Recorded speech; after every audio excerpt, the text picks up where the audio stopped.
your intelligence. And the worst thing that I can, for me personally as a man, but I can attest to listening to and working with many a brother, and every brother really, is that the worst thing for a man to experience is to need something and not have it.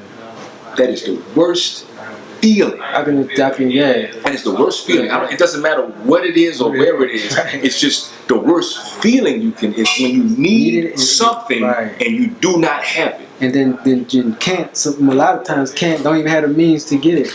Or don't even know what it is. Or what it is, or how to get right. But it's still rooted in, all right, bro. All right, fam. It's that root of lack, though. Yeah. And see, you've already gotten the message that as a man, you're supposed to be in possession of certain things. There ain't no talk about where those things come from. It's osmosis. So it seems. So when you are confronted with a situation where you need something that you do not have, there is a feeling of inferiority that goes along with that, especially if you're in an environment where other men have it or appear to have it. So we have a direct line to your self-esteem on that, a direct line. Your self-worth, your self-image, how people are looking at you is directly tied to that.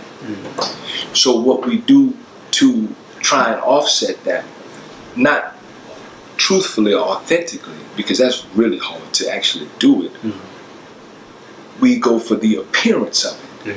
Because if we can create the appearance of it, we can receive the benefit of it, which is a very good and complete feeling, a self-affirming feeling. And some people will validate it because, hey man, you got it. That's why we say we got it. Like we use the word got and have possessively, or those possessions, because that's part of our value, our human value. Not really, but in this construct, this bubble. In this particular construct, the thing is though, black men, black women, white men and white women are all socialized the same way.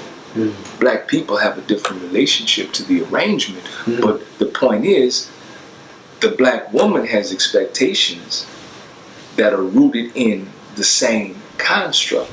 So when we are not able to perform, when we are not able to produce, when we're not able to provide, when we're not able to protect, when we're not able to do those things that men do, we are less than a man.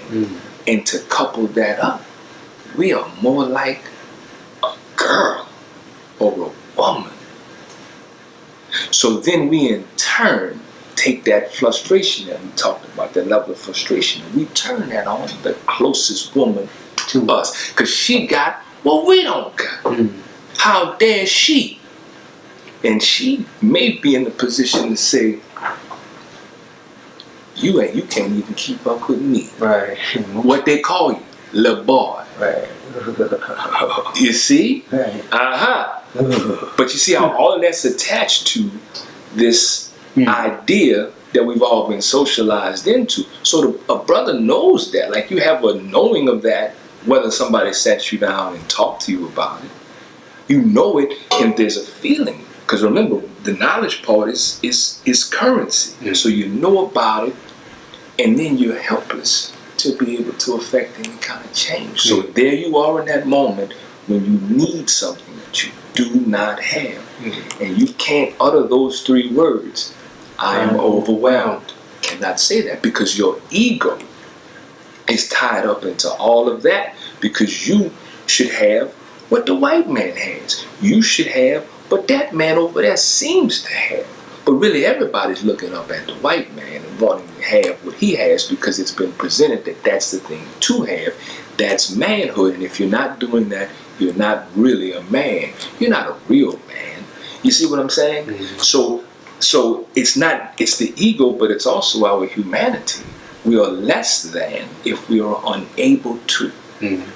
So that feeling of, man, I need to have this, and I don't. I can't tell you how many times, bro, what it has done to me emotionally to need and not have in the moment, and it could be a physical need, a financial need, any category. Because you flip it over, and you feel great when somebody say, "Hey, look, I need blah blah blah," and you could just boom, you could produce it.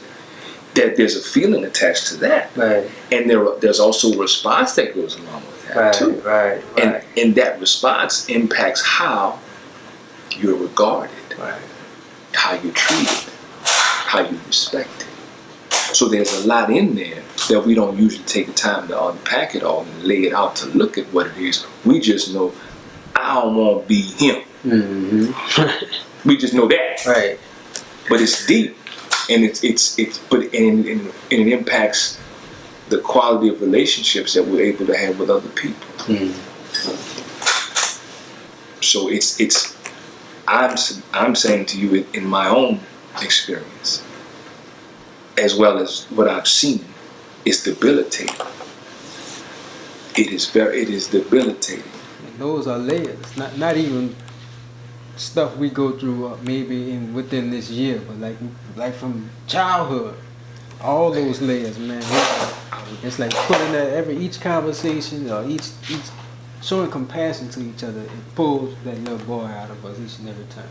And that I think that's one of the solutions that has to happen with us, just addressing the little boy.